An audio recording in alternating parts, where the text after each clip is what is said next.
The Corte De Manga Elbow literally translates to cutting of the sleeve. Many Spanish-speaking countries, Corte de Manga actually translates to a rude gesture, sometimes to giving someone the middle finger or saying up yours as a gesture. It typically involves making a fist and slapping the inside of the elbow with the opposite hand, signifying defiance or disrespect. So basically, we're about to take a look at KFM's Fuck You Elbow. I've actually had in mind to do this particular move for a while now, but I had to wait until Jennifer wasn't around so I could be in my safe space.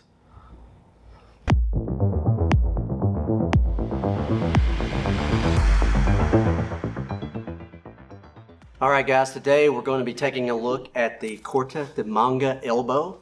This is the elbow with an attitude from the Keysi Fighting Method. And it's a really nice elbow when you're in a pinch. Alright guys, we are at the Academy in Cleveland, Tennessee with Coach Michael Chastain. He's so kind today to let me come in here and take his place over and so we can run through some of these techniques for you. So the first thing we want to take a look at, really before getting into the elbow, is where does it start? And there's different answers for that. For me, generally, when I use these types of moves, I am already inside what I call a social distance. You know, I normally, most of the fights that I've got in did not start off here. They started off in this situation. I'm inside critical distance. That's where it kicks off. I'm having a conversation. There's a social exchange. Coach Mike gets a little irritated with me for whatever reason and either shoves or kicks off with trying to throw a sucker punch. Okay, so with that said, the number one thing is you should have your hands up. I generally refer to this as the address position. Why do you ask? You should have your hands up.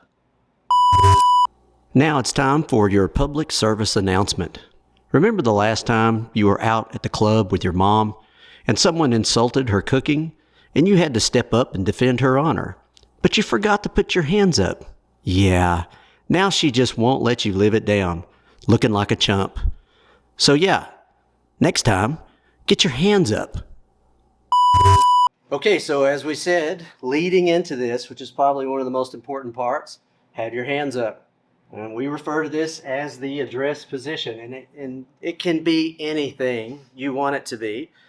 And in my opinion, placing your hands well before an exchange with a potential threat is an art unto itself.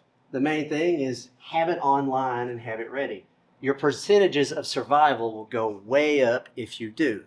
Hey, just relax, bro. I'll buy you another beer. Yeah, you will. What's up? What's your problem? Swing, coach. Come on. Don't want any trouble. Just relax, man. I don't want to relax. Me neither. Throw it. So in past videos, we've taken a look at different types of shielding. One of them that we'll usually take a look at is something along those lines with the hand on top. And again, shielding is great, as you could see in some of the video that I did with Coach. If my hands are on line, it's relatively quick for me to get up into that position quickly. And the nice thing about shielding, as opposed to trying to block, is shielding can be defensive and offensive. Commonly, if I'm in this position and he throws a punch, I'll have to block. And yes, you could do something at the same time, but I'll have to stop it and do something.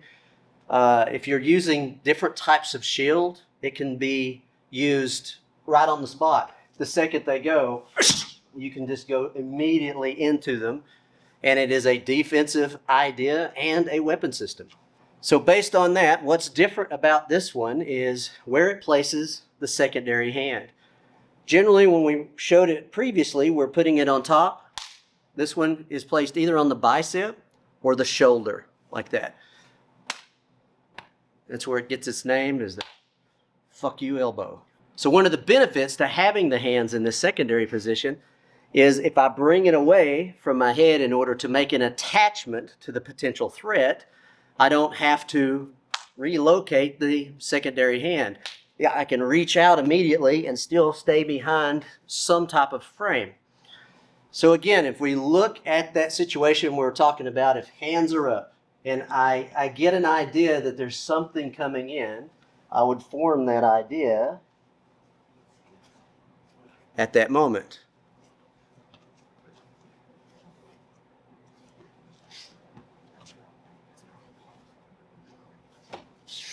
In the beginning, generally a KFM student will learn different shielding techniques, but after a while, they start to all come together and they all flow together. And to me, that is when I start referring to it as the Pensador. The Pensador is a state. It's a shielding state you enter into. There's no specific technique to it. It just mutates to what you need in that moment. So an example would be if we were on that shield 2 and I switched to the other side, you could easily switch to that side with that tool. And after a while, you have probably some of your favorite pieces, your favorite tools that you will use. But as long as you're doing it intelligently and you're able to use them defensively and offensively to protect yourself and attack the threat, you're doing okay. As far as placement of this tool, you can go really to the body or the head. I prefer going to the body because generally it brings the head to me. If I strike at the head a lot of times, that's a common reaction is people will try to avoid it and get their head out of the way. If I can fire it to the body, you can see how I want the head to come to me. And that's good because, as we said, this particular elbow, if you use it, can create an attachment right after you use it. And I mean, come on, if you elbow somebody and they step away from you, they stop having a conversation with you. And who wants to be rudely interrupted in the middle of a conversation? You know, violence is a form of communication. So when we fire it to the body, we are hoping for a reaction from the head to come forward. So if I get that reaction, it allows me to get that hook immediately on the head. And since I am in the Corte De Manga Elbow position, I can start to use it to attack and keep them in the conversation.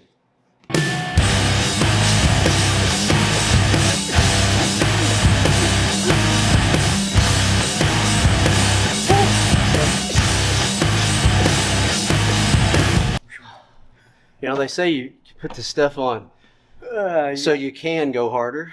I don't know. I don't know that I believe that. I think it's in case you make a mistake. Definitely still feel it. Saw stars like maybe 5 or 6 times. It's all good. And you can always add in a headbutt for just a little extra touch of love. I mean, in every relationship, you really want to give 110% of yourself, right? Sure.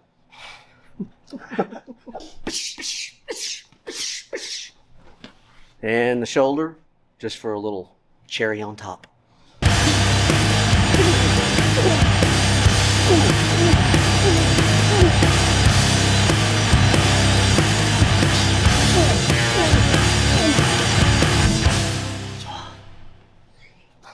So for me, another nice thing about this particular technique, when you have the attachment, if I have to think about a second opponent, the attachment allows me to move him around and use him as a human shield.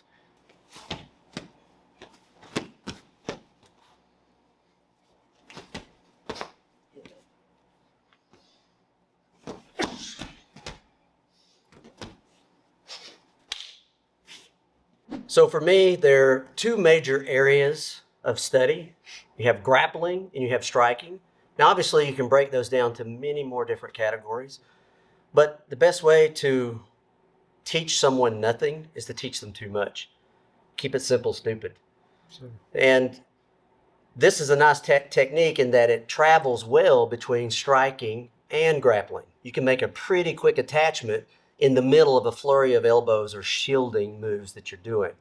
And then you can use the attachment to keep the conversation going if you're not finished saying what you need to say. I feel that what I got to say is pretty important. I totally agree. 100%. Unless Jen's in the room, then it's like, you know, it's like it loses value. Yeah. Seems like. With that conversation might change a little bit. Share an opinion on it or anything? Oh yeah, pretty new to this, but absolutely loved it. Definitely opened my eyes, even with the gear on. And what would you say, Coach? We're going at the most maybe half, maybe I'd say less. probably less. Yeah, 25%. The structural damage you could do with this is off the charts. I mean, so I definitely feel it with this on big time. You know, and I hear it said a lot, guys will put this on so they can go harder. Not if they know what they're doing. You put this on if they make a mistake. I mean, we're kind of playing today and we're selling it a little bit so people can see what's involved. But yeah, I haven't put on, well, with the exception of a motorcycle helmet. Paul Vunek used to do that in the early 90s, and that is a great training tool. I can see how that would work. Yeah. Yeah. You got to take care of your elbows, but it's a fantastic training tool. All right, guys, if you like the material that you're seeing, give us a like and subscribe so that you'll get a notification when we send out new videos. Also, if you know someone that might benefit from the information, please give us a share. Also, we are in the process of building several online video training archives. And we have multiple different martial arts, different systems that are going to be in those archives. You can find out more information about that on our main website, and the link will be in the description for that site. All right, guys, if you want to continue your death spiral of videos, we have plenty more of them you can check out right up here. Guys, check this out. 2008.